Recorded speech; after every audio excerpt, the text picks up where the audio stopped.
नमस्कार दोस्तों, स्वागत है आपका आज के इस वीडियो में। क्या आपको पता है आपकी रसोई का बजट, मंडियों में आसमान छूता हुआ सब्जियों का दाम, ये सब तय होता है समुद्र के पानी से। साल 2026 में हम एक वेदर इमरजेंसी की तरफ बढ़ रहे हैं। मौसम विभाग वालों ने चेतावनी दे दी है कि 2026 में प्रशांत महासागर में एक दानव जाग चुका है। ये इस साल भारत में रिकॉर्ड तोड़ गर्मी लाएगा, मानसून को सूखा देगा। इस तबाही का नाम है एल नीनो।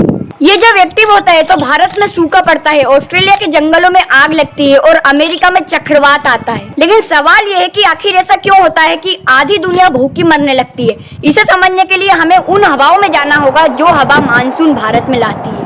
आम दिनों में जब पृथ्वी घूमती है तो समुद्रों में मजबूत ट्रेड बीट से चलती है, जिसके कारण समुद्र का गर्म पानी और बादल भारत की तरह हवा के द्वारा धकेला जाता है, जिससे हमारे भारत में भरपूर वर्षा होती है। लेकिन एल नीनो के दौरान हवाएं कमजोर पड़ जाती है और ये कमजोर हवाएं बादलों को हमारे भारत तक नहीं ला सकती, और फिर नतीजा ये रहता है कि भारत से सैकड़ों किलोमीटर दूर ही ये बादल बरस कर खत्म हो जाते हैं और सिर्फ हमारे भारत में रह जाता है सूखा। जब समुद्र का तापमान नॉर्मल से 1.5 डिग्री से 2 डिग्री तक बढ़ जाता है तो इसे हम सुपर एल नीनो कहते हैं। लेकिन जब ये तापमान सारी हदें पार कर 2.5 डिग्री से भी ऊपर चला जाता है तो नासा इसे नाम देती है गॉडजिला एल नीनो।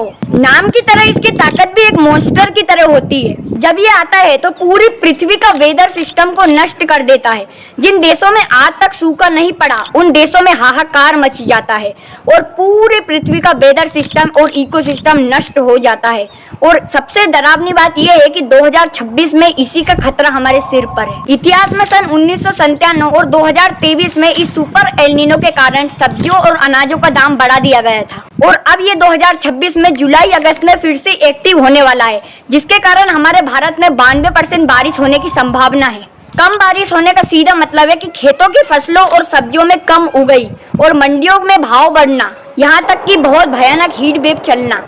इससे बचने के लिए हमें कम पानी वाली फसलों पर ध्यान देना होगा। 2026 में जून के महीने में हालांकि अच्छी बारिश हो रही है, लेकिन जुलाई अगस्त में कम बारिश होगी। इसीलिए किसानों को जून महीने की बारिश को देखकर फसलें नहीं उगानी चाहिए। जो फसलें कम पानी में पैदा होगी और अच्छा फायदा देगी उन्हें ही उगाए। आपको मेरी ये इन्फॉर्मेटिव वीडियो कैसी लगी कमेंट करें और सब्सक्राइब करें ऐसी वीडियो के लिए, और कमेंट जरूर करें कि नेक्स्ट वीडियो किस टॉपिक पर बनाऊं।